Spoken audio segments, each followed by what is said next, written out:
Shri Harinam Prabhu ki, Hare Krishna Mahamantra ki, Shri Shri Radha Golokananda ki jai. Hare Krishna. So thank you for joining us. So today the Sunday feast is sponsored by Ganesh Prabhu and Shaila Mataji. They're sitting right behind, and they have sponsored the feast today for their wedding anniversary. Haribo! So Prabhu and Mataji have been connected with New Goloka for a very long time, many years. And especially on Janmashtami, we see Prabhu is like so enthusiastic. He'll come a week before and help with all the different services in the temple. So we'd like to thank them for all their contributions to Shri Shri Radha Golokananda. And let's pray for them on their wedding anniversary. Let's pray to Shri Shri Radha Golokananda, loudly chanting the holy name. Hare Krishna, Hare Krishna, Krishna Krishna, Hare Hare. Hare Rama, Hare Rama, Rama Rama, Hare Hare. Thank you so much, Prabhu. Hare Krishna, Mataji, Hare Krishna. Okay, so we have few more announcements, but we'll have that after the class. But please mark your calendar. Our big Panihati festival is coming up, June 23rd, and then the children's summer school will be starting from next week. So we'll have more details, and then yes, so those will be announcements, but after the class. So after class at 6 p.m. we'll have Ekadashi Prasadam for everyone. Right? So thank you everyone. So we request everyone now, if you can all come all the way in front. Always during the class we have many devotees walking, especially during the near the door. If you can all come please front, so that when people open the door they have space to walk in. So if everyone can kindly come forward. Thank you so much. Hare Krishna. Hare Krishna. Okay, good to see everybody. Welcome to New Goloka. And last week we missed a lot of people, and next week we're going to miss a lot of people. We're always missing people. Okay. Jaya Radha Madhava Kunja Bihari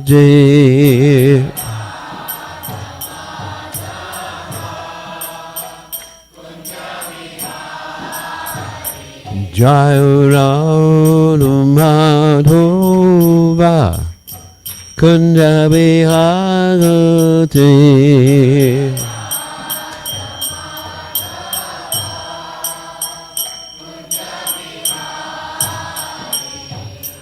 Gopi Janabalabha Giribharadhari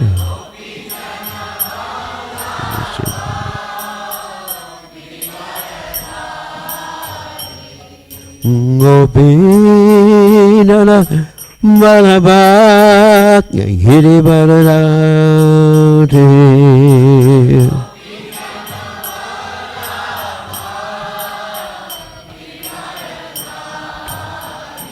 Yasodanandana Vrajajana Randana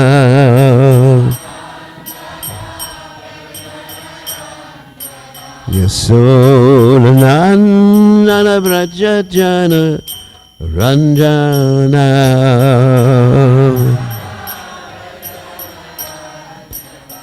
Jamuna Tera Panachare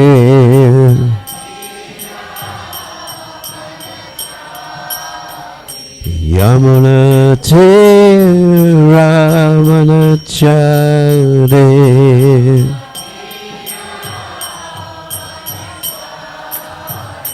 Jaya Radha Madhava Kunja Bihari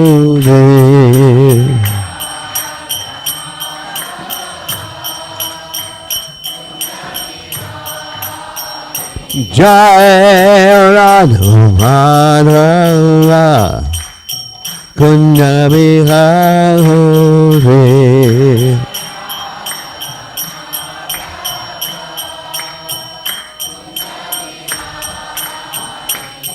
Hare Krishna, Hare Krishna, Krishna Krishna, Hare Hare, Hare Rama, Hare Rama, Rama Rama, Hare Hare.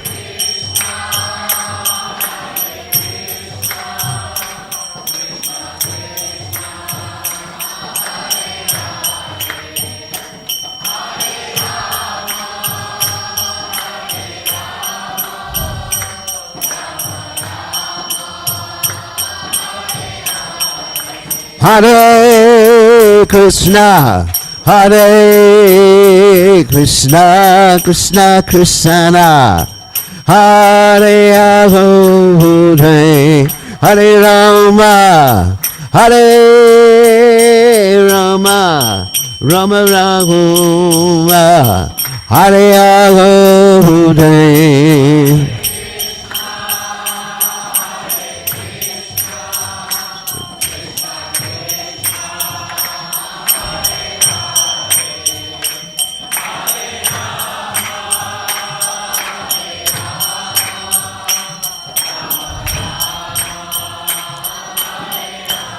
Nichai Kor Hare Bo, Hare Bo, Hare Bo, Hare Bo.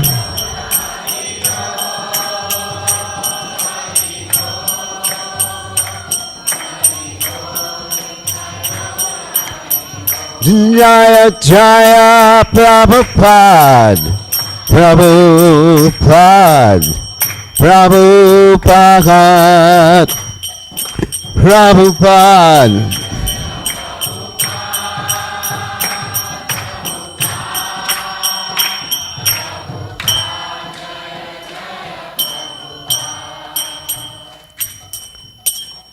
Jai Om Vishnupad Paramahansa Paravidakacharya also Tara Satashi Shimad. His Divine Grace Abhaya Chalananda Bhaktivedanta Goswami Maharishi Srila Prabhupada Ki Jai, ISKCON Founder Acharya Srila Prabhupada Ki Jai, Ananda Koti Vaishnav Vrinda Ki Jai, Namacharya Srila Haridas Thakur Ki Jai, Prem Se Kaho Shri Krishna Chaitanya Prabhu Nityananda Shidwaita Gadada Svasadi Gaur Bhaktivedanta Ki Jai, Shri Shri Radhakrishna Gopi Gopinath Sayam Kun Radhakunda Giri Govardhan Ki Jai, Vrindavanam Ki Jai, Mathuram Ki Jai, Jagadasami Ki Jai, Yamunamai Ki Jai, Srimati Lasadevi Ki Jai, Samveda Bhakta Vrinda Ki Jai, Gaur Premananda Hari Hari Bol. All glory is the assembled devotees, all glory is the assembled devotees, all glory is the assembled devotees, all glory is the Shri Guru and Gauranga Srila Prabhupada Ki Jai, Namaham Vishnupadaya, Krishna Prastaya Pudale Srimati Bhaktivedanta Swamini Namani Namaste Saraswati Devi Gauravani Pacharni Nivashesha Shunyavadi Paschatya Dejatarni Om Gana Timidanda Shah Gananjana Shlakaya Chakshur and Meditam Yena Tasmai Shri Gurave Namaha. So I think most of you were not here last week. So last week we began a presentation on something called the Harinam Chintamani, which is a book by Bhaktivinoda Thakur, who is the spiritual master of Gaur Kishodas Babaji Maharaj, who is the spiritual master of Srila Bhaktisaranta Saraswati Thakur, who is the spiritual master of His Divine Grace A.C. Bhaktivedanta Swami Srila Prabhupada. And just a little introduction, I think would be interesting to explain why I got enthusiastic recently to present this, is because recently I was in a particular country which will be nameless, to protect the innocent. It was Fiji. And one of my friends was very worried about the evil eye. So many of you from India know about the evil eye. Even if you look at someone with one eye, you're giving evil eye. So they went to a Muslim witch doctor to get rid of what they thought was an evil eye coming from another devotee, which wasn't true. You know, because they discovered some vegetables in their garden or something like So I got very upset. And the reason I got upset is because we have what? Does anyone know? We have the Maha Mantra, not the person Maha Mantra, who's now gone back to Bolivia for a few weeks. But anyway, we have this Mahamantra, which is non-different from Krishna, more powerful than all the holy places.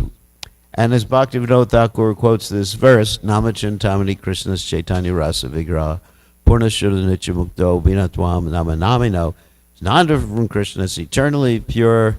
It's a desire gem. You know, you can't say enough nice things about the holy name. And like we know, if you've ever studied the Ramayana, you have the story how Ram Nam is so powerful, right?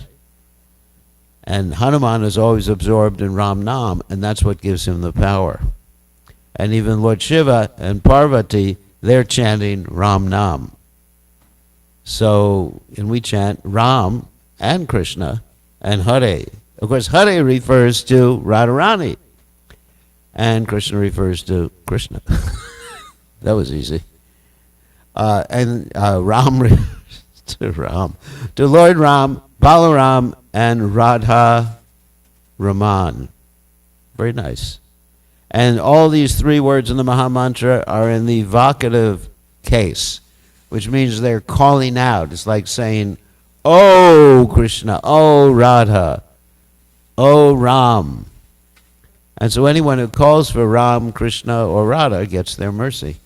So I became very upset because they were minimizing the holy name. And they got very scared because I was so angry. Usually I don't get angry, but I only get angry if there's offenses against devotees, or offenses against the holy name, or offenses against Prabhupada's society. So you want to make me mad, you know how now. Otherwise, the rest of the time it's Om Shanti, Shanti, Shanti. You don't have to worry about it. So last week we talked about a few different subject matters. One was that verse I just quoted about the holy name. Another one is about Kali Yuga that we're all in right now, because Kaler Doshan Adhe Rajan Ashyeko Mahad Guna Kirtana Deva Krishna Shamukta Sangha Param Vajet. That Kali Yuga is really bad. Just read the news. It's an ocean of difficulty. People are short-lived. People are less intelligent. People are, getting sicker and sicker, losing their health.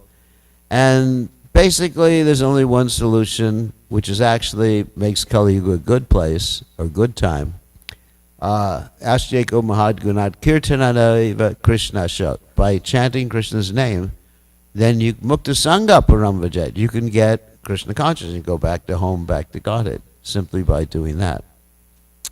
So that's another subject we talked about. And we also mentioned that chanting the holy name is the goal and the process. It's what we call the sadhana. Sadhana means practice. And sajja, which means the goal. So you don't have to give it up. In the spiritual world, they're chanting Hare Krishna all day long. Other processes of yoga and self-realization you give up. For example, if you're performing Hatha Yoga, the yam, niyam, asana, pranayam, pratyahara, dharana, jhana, samadhi, the eightfold processes like restrictions, positive injunctions, asana, sitting in a certain place, breathing in a certain way, focusing the mind, pulling the mind out from everything like that, and ultimately being absorbed. You give up those things when you achieve spiritual perfection. Or what to speak of what's called Sankhya Yoga, which is an analysis of the material world. Not this, not that. Basically, it's the neti process. Neti means not this, not that. And it's a little more sophisticated, a lot more sophisticated than that. You have like 24 elements that you analyze, your senses, the sense objects, and you come to the conclusion, I'm not any of those things. I'm something different. But that may take, what? Mohanam janmanamante, jnanavamam prabhajate, vasudeva sarvamiti, sa mahatma sadurlabha. So, these are the different subject matters we talked about in brief last week, just to bring you all up to speed. And we're going to go further in this Harinam Chintamani. This particular slide you have here illustrates that by chanting the holy name, you can realize, of course, the name, guna, rupa, and lila of the Lord. What that means is by chanting, you can experience the qualities of Krishna. Krishna has different qualities. He's Dhirodata, Dhirodata, Dhiralalita, Dhiraprashanta. He's very tricky sometimes. Sometimes he's serious. Sometimes he tells jokes. You can experience there's actually 64 main qualities of Krishna. So this is the benefit of chanting, as far as other benefits too. And okay, so let's get further into the analysis of the holy names. There's two types of names. This is all from Bhaktivinoda Thakur. This is a summary of the Harinam Chintamani. There's two types of names. That's interesting. General categories of names. They're actually primary names and secondary names. Primary names are names that refer to Krishna and his personal relationships. Secondary names are names that refer to Krishna in terms of his position as God. For example, Narayana, the resting place of all living entities, Narayana. And personal name, that's a secondary name. A personal name would be like Govinda, Gopal, Yashodanandana, Kamsanishudana, the killer of Kamsa. These are all personal names of Krishna. So, depending on which personal name you chant, of course, both names have spiritual potencies, but depending on which personal name you chant, you develop a relationship with that particular personality of Godhead or manifestation. Krishna, there's only one God. Remember that. Advaita Chuta Anadir Ananta Rupam Ajam Purana Purusham Navayovanam Cha. But he has many different manifestations. The same person. I need to explain that further. Just like all of you have different manifestations. At work, you have one manifestation. At home, you have a different manifestation. When you're sleeping, you have a different manifestation. Or unmanifestation, as the case may be. So Krishna has unlimited manifestations, unlimited guises, unlimited incarnations, unlimited avatars. In every species of life, Krishna has a manifestation. And there's a name for Krishna in all those different manifestations. Like we have Nrsingadev, Vamana, Kurma, Balaram, Ram, Lakshman, Bharat, Shatrughna. They're all Vishnu Tattva. And so when you chant that particular name, you become connected to that particular manifestation of Krishna. It's interesting, isn't it? Like if you're a Ram Bhakta, you're going to be chanting, Siya Ram, Siya Ram, Siya Ram, Siya Ram. Sorry, I got excited. Sorry about that. I have to be careful. Sometimes I slam my computer if I get too excited. So you'll be chanting Ram, Sita's name, and then you're going to contact them. For example, my friend Hanuman, it's my friend, not yours, he is so loyal to chanting Ram's name that in his manifestation during Lord Chaitanya's pastimes as Murari Gupta, he didn't want to get into chanting Hare Krishna Maha Mantra that much. He chanted, but he really wasn't focused on it. And Lord Chaitanya tried to convince him, just chant Hare Krishna. Everything's in the Hare Krishna mantras. You don't have to chant just Ram, Ram, Ram. And he, because he's an incarnation or avatar of Hanuman, he refused. He couldn't do it. He tried. He couldn't do it. So we have devotees who are loyal to a particular form of God. It's not that everyone is completely focused on Krishna, although Krishnastu Bhagavan Swayam. Krishna is the source of all incarnations. Still, every devotee has some loyalty like that. It's not that one is lesser than another. Don't tell Hanuman he's lesser. You'll be in trouble. So we should appreciate like that. Or if someone's a Ram Bhakta. I know, let's say another story about Fiji, which I spend a lot of time in. Fiji, primarily people are Ram Bhaktas. Of course, they don't really know how to worship Ram. They have these Ram mandalis there. And after the recitation of some Ram Gatha, they all get intoxicated. The men, not the women. The women are more pious than the men. So anyway, they, but let's say they're Ram Bhaktas. Let's say theoretically they're Ram Bhaktas because they love Ram. So when the Hare Krishna devotees first went to Fiji, they went into the mandalis and told, stop worshiping Ram. And as a result, they almost got themselves killed. Or at least they were ostracized from most of the society. So we respect, if someone's in a Nrsimha Bhakta, fantastic.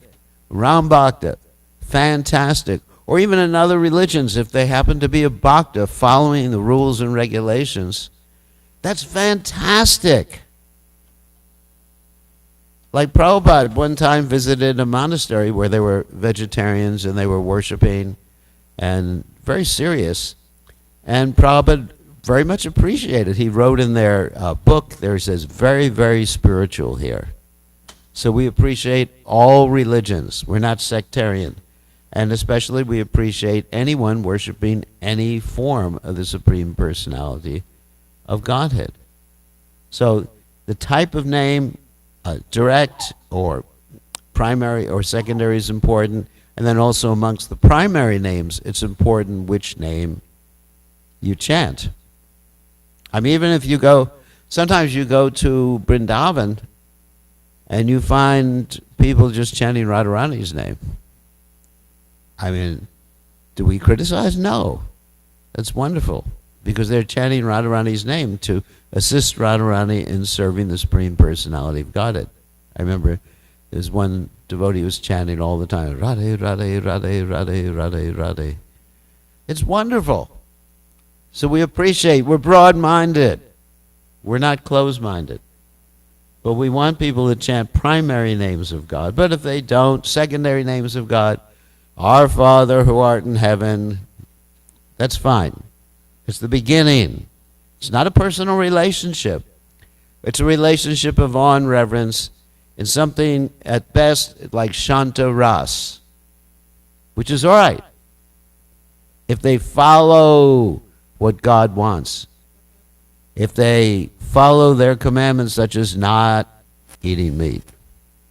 Prabhupada will continually talk about that. So this is the point Bhaktivinoda Thakur makes. And he says, when you're chanting, there's three, whoops, hit the wrong thing. Oh, hit it twice. There's three stages in chanting. Don't worry, there's not the pig stage. That's not what that means.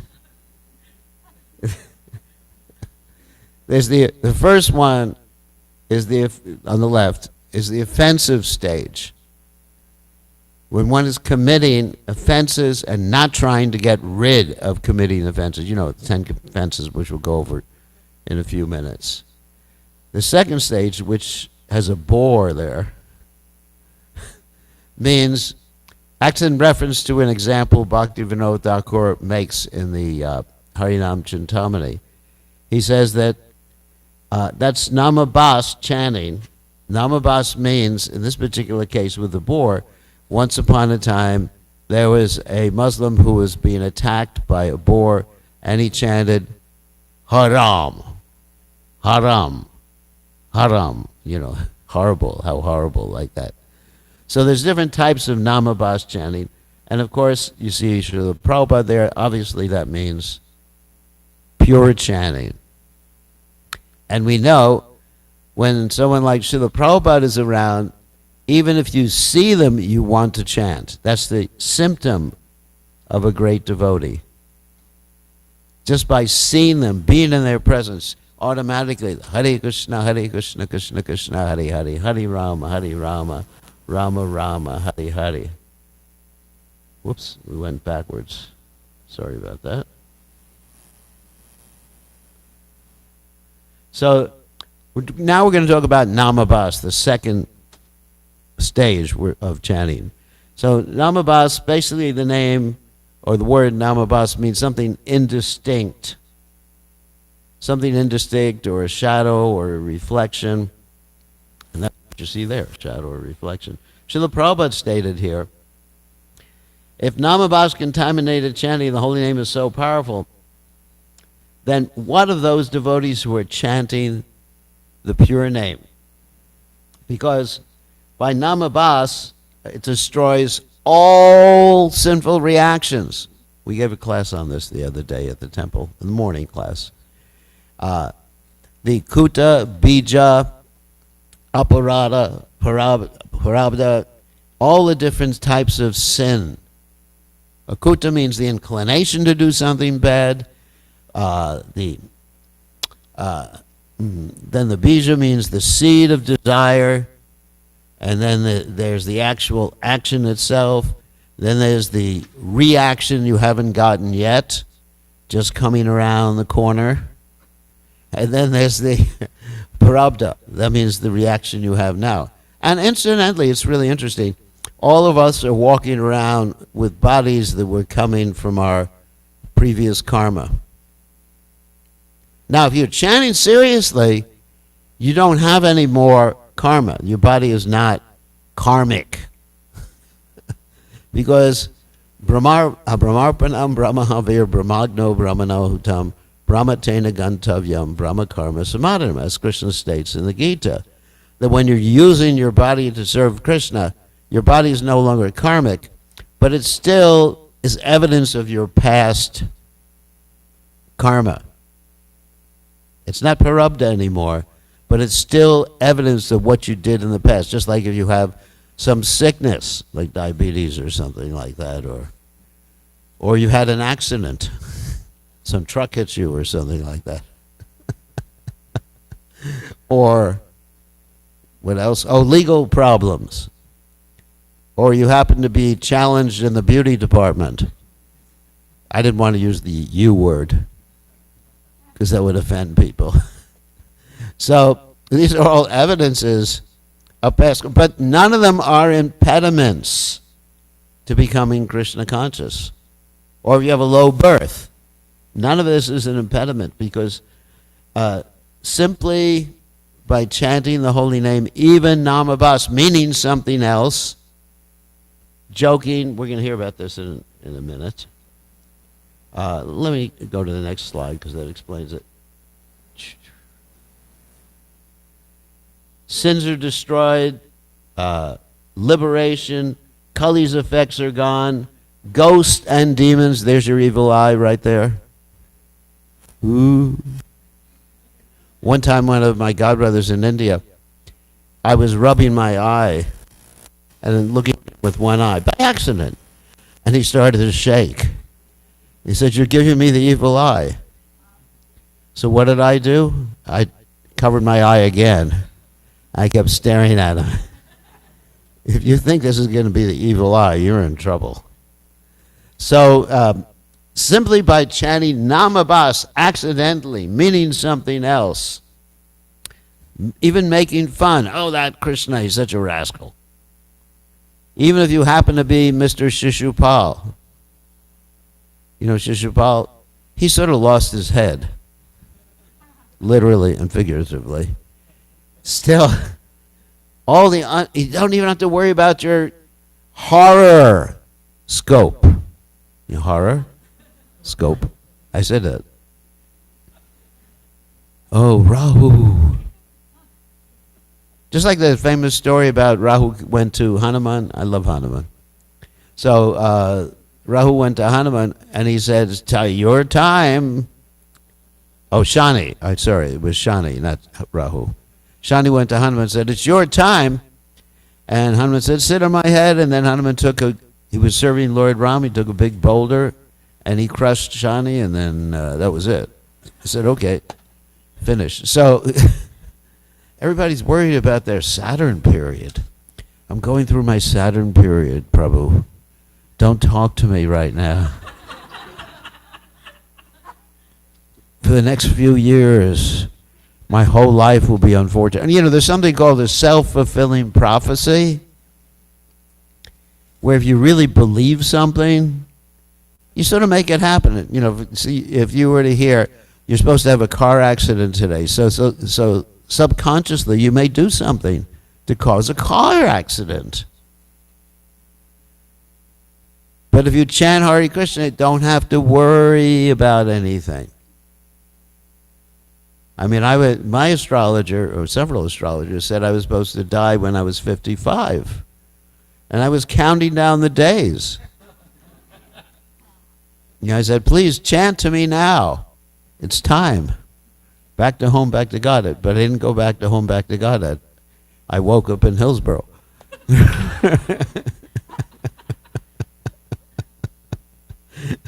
Which is nice, because it is back to Godhead, because we have Radha Golokananda here. So we have to have this faith in Krishna's names, that it's powerful. It'll take care of everything. I mean, obviously you still go to a doctor. If you break your leg, you don't go, "Hare Krishna, Hare Krishna," or arm, "Hare Krishna, Hare Krishna, Krishna." No, you go to a doctor. But as far as these subtle influences, parabdha karma, karma kuta, bija, evil eye, curses, everything like that, forget it. You don't have to worry about those things. In fact, it's more powerful than all the Vedas and holy places, which I've mentioned before. More powerful. I mean, many of us, we want to go on pilgrimage, which is fine. Chardham. But the holy name is more powerful than going everywhere. We still go on pilgrimage. I mean, I love going on pilgrimage too, but I chant wherever I'm going. Okay. Enough glorification. So in Namabas, there's higher and lower categories of Namabas. Remember, Namabas is like a reflection or dim. So lower, this one type of lower means we could be meaning something else. Like, here's a story. Does anyone know that story that we're depicting here? Ajamil, he was calling out for his son, Narayan. That's why every one of you should name your children by Krishna's names. Because even when you're angry with them, you're chanting. So if your son or daughter says, "Why are you so angry, mother?" you say, "I'm just chanting the holy names." Govinda, come here. You rascal, Govinda. Yeah, that's the benefit. You don't want to call your... Anyway, it should be a simple name for the child. Like, you don't want to call your child Kamshani Sudana. You understand? That means the killer. It's a bona fide name of Krishna. But you won't be saying... You'll be saying, "Kamsa, come here. Kamsa, come here." So it should be... The children's name should be very, very simple, like 2 syllables, 3 syllables at most. So this is called a lower Namabas, meaning something else. It's not as powerful as the higher Namabas. Another type of lower Namabas is joking. You're sort of having a joke with, "Oh, Hare Krishna," something like that. Another type is Stoba, which is making fun of Krishna, like Shishupal did. Shishupal, he had 100 times he could actually make fun of Krishna, and then he got his head cut off. Another type is hela, or disregard. That means you just, whatever, Hare Krishna, not even paying attention to it. But still, it works. It still helps you overcome all these different types of karma. More powerful than all the holy places, remember that. But they won't lead you to Krishna Prema unless you go to at least higher Namabhash, which is the clearing stage, which means one is chanting with faith and the right desire, trying to get rid of these impurities, getting rid of the 10 offenses like that, and we'll talk about that in a second. Without any Mayavadi tendency. Here we have a person who had a Mayavadi tendency. What's his name? Anyone remember? Pondrak. Pondrak was the original Mayavadi. He said to Krishna, Krishna, give up all your symbols. Not symbols like that. These symbols, like the 4 symbols, the conch, the lotus disc, like this. And especially give up your weapons, like the disc and your club. And he wrote a letter. He said, Krishna, you're imitating me. Can you imagine that? Writing a letter to Krishna saying, Krishna, you're imitating me. And Krishna says, okay, I'll give up these things to you, but first I'm going to give you the chakra. Catch. And he sort of lost his head. So one has to avoid, in whatever type of namabhas you're performing devotional service in or chanting the holy name, you have to avoid people who are impersonalists. It's poison. Poison even to namabhas. Impersonalist means people who say, I'm God, you're God, we're all God, thank God, or God forbid, whatever. These are impersonalists. And it's anyone who takes to impersonalism loses their ability to understand personalism. I'm God. I'm moving the universe. Doesn't work. So we have to avoid these. And to actually come to the very high stage, one has to serve a bona fide guru. That's to go higher than namabhas. Because when you serve a bona fide guru, then you get bhakti. Bhakti is an energy of the Supreme Personality of God, expansion of Srimati Radharani. And this bhakti is independent. Krishna doesn't give bhakti. But bhakti is given by Krishna's devotees. Krishna say, Tamar Krishna Dite Par, as Bhaktivinoda Thakur chants, that Krishna belongs to the devotee. So one who serves the devotee, either by eating prasadam, these are very powerful substances, prasadam remnants of the pure devotee, foot bathing water or foot dust of the pure devotee. One makes great spiritual advancement. And serving the lotus feet of a pure devotee. Then you get Krishna's mercy. Just like there was one devotee in Lord Chaitanya's pastimes. His name was Kalidas. He was dedicated to serving all the Vaishnavas in the Navadvip Mayapur area. In fact, he would serve them and eat their remnants, even if that meant he had to sneak out behind their houses when they threw the orange peels away or the mango skins away, the mango pits away. He would eat everyone's remnants and give everyone prasadam and serve everyone. And because of that, he got mercy that no other devotee got voluntarily from Lord Chaitanya Mahaprabhu. He got to bathe Lord Chaitanya Mahaprabhu's feet. When Lord Chaitanya was entering the Jagannath temple, and they were pouring the water on Lord Chaitanya's feet, and he was pouring the water, and he was able to drink it. And Lord Chaitanya Mahaprabhu said, Krishna's fulfilled your desire. He didn't get angry with him. Krishna's fulfilled your desire. So saints are so powerful that if one can relate to a great saintly person like Srila Prabhupada and serve Srila Prabhupada's mission like that, one will surely get pure devotional service.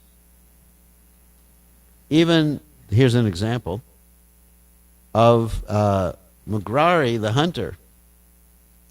Mugrari the hunter was very, very low-class person. He was actually half killing the animals.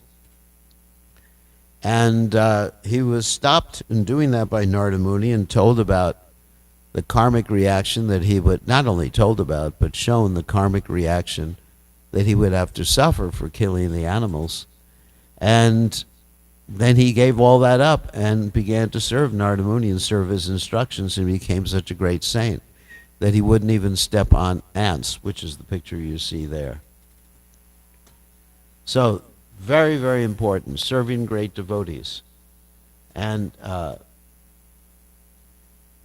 so those are the principal characteristics of someone who is actually advanced in chanting the holy name.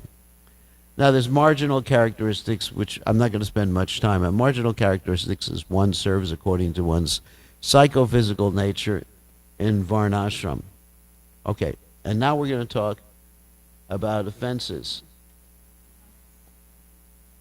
Avoiding the offenses. So one has to carefully avoid offending a sadhu, which I mentioned before, criticizing the sadhu's past birth or birth, accidents, present reactions, because if one does that, one's taste for chanting will degrade. And one also has to avoid bad association. We have those cups available for anyone who wants to buy one after this class. So bad association, this is the first instruction that Lord Chaitanya Mahaprabhu gave when he was asked, what is the quality of a Vaishnava? He said, a satsanga chag, a Vaishnava char.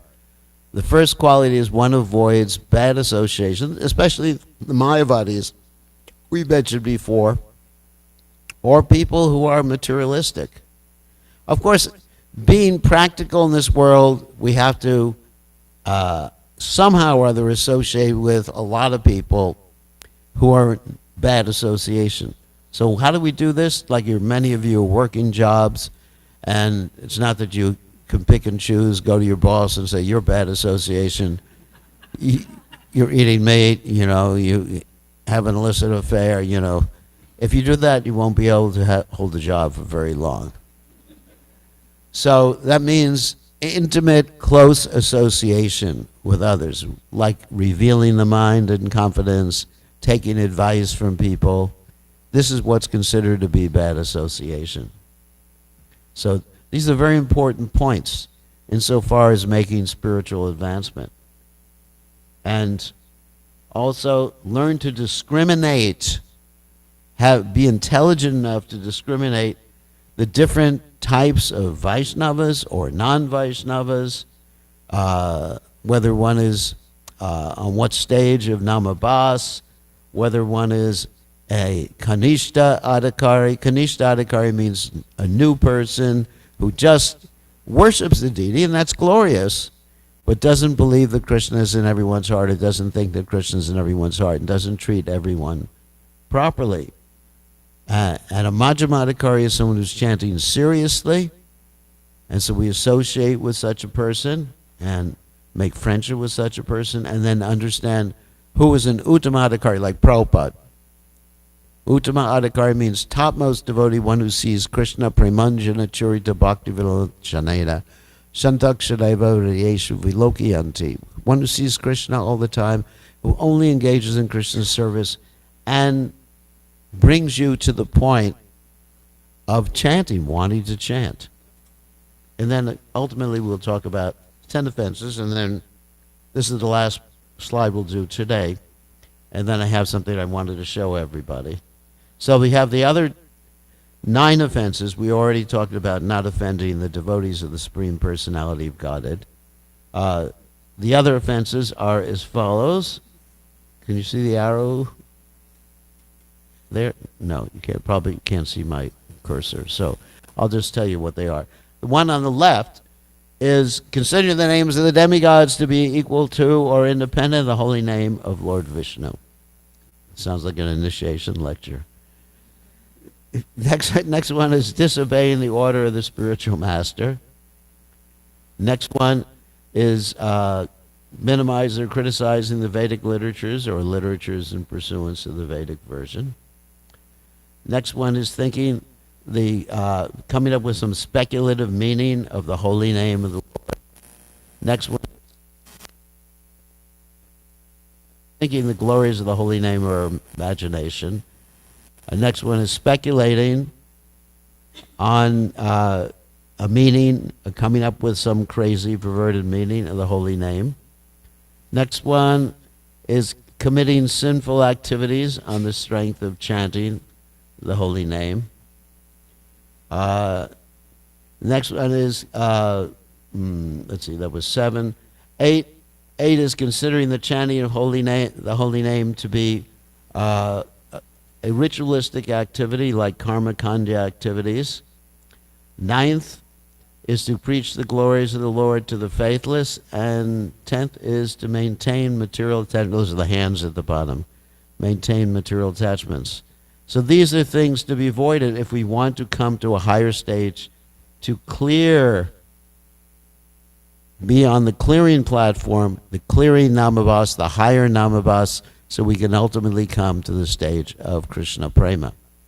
So this is all we have time for today, because I have a very interesting video I wanted to show you at the end of this class that will take about 7 minutes, and then we can take questions.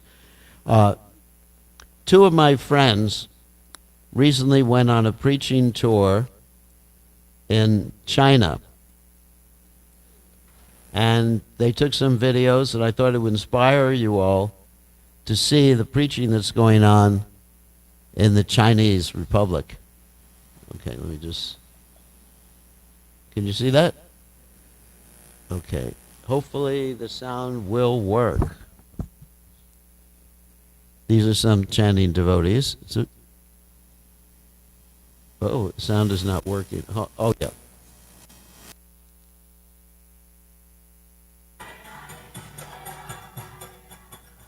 In April 2024, Divya Govinda, a prominent Hare Krishna singer and musician from New Zealand, embarked on a transformative journey to China, accompanied by his Chinese friend and guitarist, Govinda Hu, and his wife, Radha Dosi. Together they explored the spiritual landscape of 7 major cities.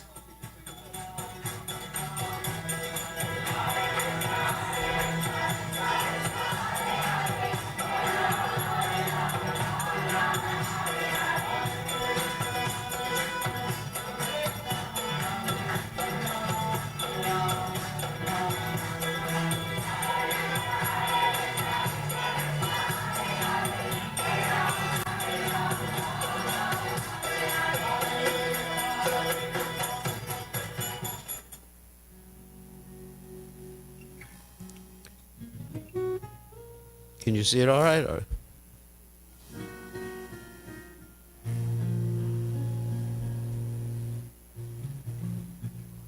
Their travels led them to Hangzhou, where amidst the serene surroundings, they found moments of peace and reflection.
Shenyang to the vibrant streets of Beijing, Divya Govinda and his companions shared the joy of Kirtan with Chinese devotees across the nation, capturing unforgettable moments along the way.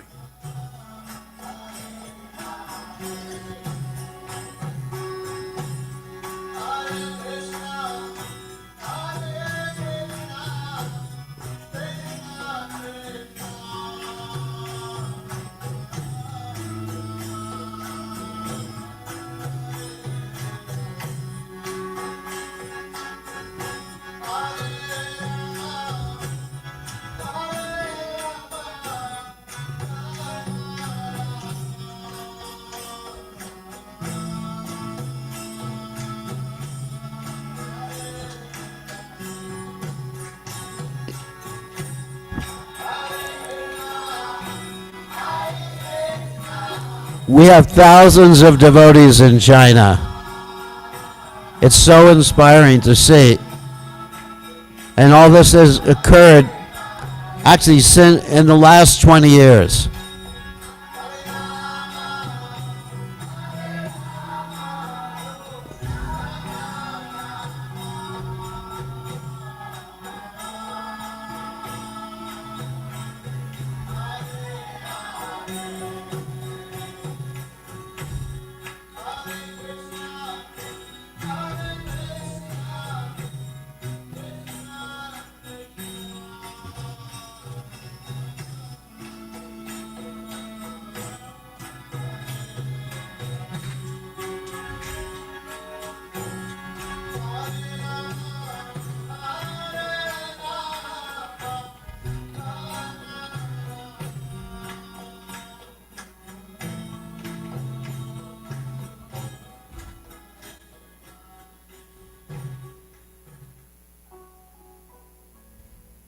My luck in being in China, visited one of the best in my whole life. And I realized, just like, visiting to moon. Thank you everyone for your Sangha, for your association. Chinese devotees are very unique. They have a different heart. I'd like to thank you so much, each of you, for participating in your hospitality, nice prasadam. I really enjoyed.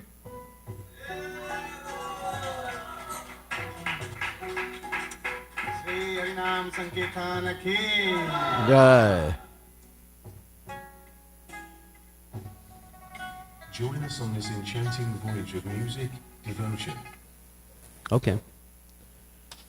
So I thought that would be it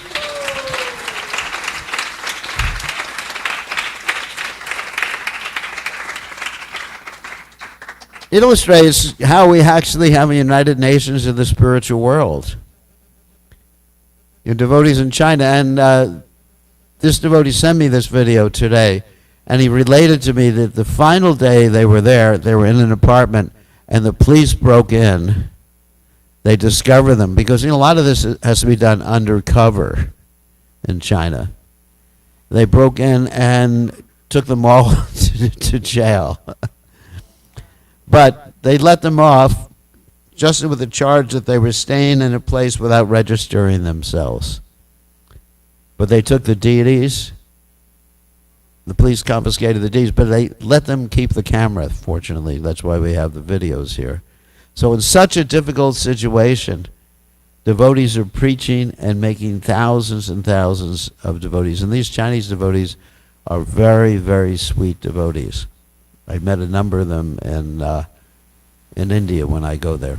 So, does anyone have any questions? We have 5 minutes left. Yes, Nanda Gopal. During the class you mentioned name and secondary name. Yeah. My question is, how does the primary name start, if at all? All right. He could start chanting Hare Krishna, and when he feels an attraction for a specific other holy name, then he goes to his Guru Maharaj and says, my Guru Maharaj, I'm very attracted chanting Ram, Ram, Ram, Ram, Ram, Ram. And if he's on the right stage and not just sentimental, spiritual master will say, yes, then you're a Ram Bhakta, as you chant the names of Ram. So everything is very personal. Whoa. Even insofar as a relationship with Krishna, there's different rasas. When one reaches a certain stage in devotional service, one goes to his spiritual master and says, I am attracted to serving Krishna in a certain capacity. And the spiritual master will, if the disciple is on that stage, recommend a particular type of meditation and worship. Yeah. But that's a very advanced stage. You're not in that stage right now. You just chant Hare Krishna. So, good question. So, who else has a question? Krishikesh.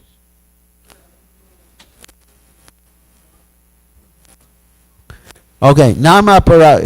Krishikesh asked me the question, what's the difference between Namaparad and Namabhas? So Namabhas is a reflection on the holy name, a reflected chanting or dim chanting, because one is not chanting purely, but it's not that one is committing offenses.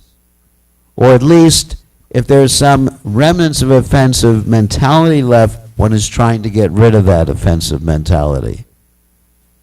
You know, that's the offense on chanting, not having complete faith in the chanting of the holy name and maintaining material attachments, even after understanding so many instructions in the matter. But Namaparad is definitely directly committing offenses and being aware of it, and that's Namaparada, having offensive mentality. What's that? You're more aware of it than... I think, yeah, aware of it and doing it deliberately. Okay, got it. Whereas Namabhas, if you become aware, then you stop doing it. Thank you, Gurudev. You know, if Krishna reveals to me that I'm committing an offense against a devotee, and I stop, oh my God, I'm destroying my spiritual life, then at least I'm on the clearing stage. So, any other questions? Yes.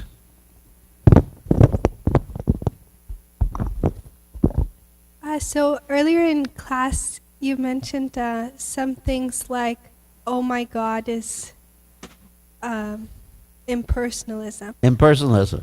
Yes. I was wondering if you might explain more of how that's impersonalism and how to avoid. Not to say, oh my God, is not impersonalism. That was a joke. Oh. That was my response to seeing or thinking of an impersonalist. Oh my God. Oh my God is not impersonal. That's actually Namabhas. Oh. Like if something happens, let's say I'm walking in the yard and I cut myself or something like that, and I said, oh my God, then I'm chanting a Namabhas. But God is what type of name? Anybody know? It's a secondary name. If I say Krishna, then it's a primary name. So if you hurt yourself, say, instead of oh my God, say oh my Krishna. Okay. No, oh my God is not impersonalism. Yes. In the class, you also mentioned that how Nam can reveal or reveals Rupa, Guna, and Leela. How you realize Yes. by chanting Nam, Yeah. So my Guna, Rupa, and Leela. So if in a sadhak avastha, if I cannot develop that attachment or purification on name, what if I can, it's easier for me to have attachment to the pure devotee who has that kind of a mood and I'm attached to that And devotee. then automatically you'll get attached, yes. Our business is to get attached to a pure devotee, and that attachment will actually give us the taste for hearing and chanting. That's the secret. Just like with Magrari, the example we gave. Or even the example of Narada Muni. In his past life, he served some pure devotees, the Bhaktivedanta, for 4 months and took initiation. And because of that, he became the great Narada Muni eventually. So that's the secret. Mahatseva Muhurvi Muktes. By serving the great souls, one gets Krishna consciousness. So, there's no other questions. We'll end here and let Aditya Narayan Prabhu make the announcements. Thank you very much. All glories to His Divine Grace. A.C. Bhaktivedanta Swami, Srila Prabhupada Ki Jai. Jai. Srila Prabhupada Ki Jai.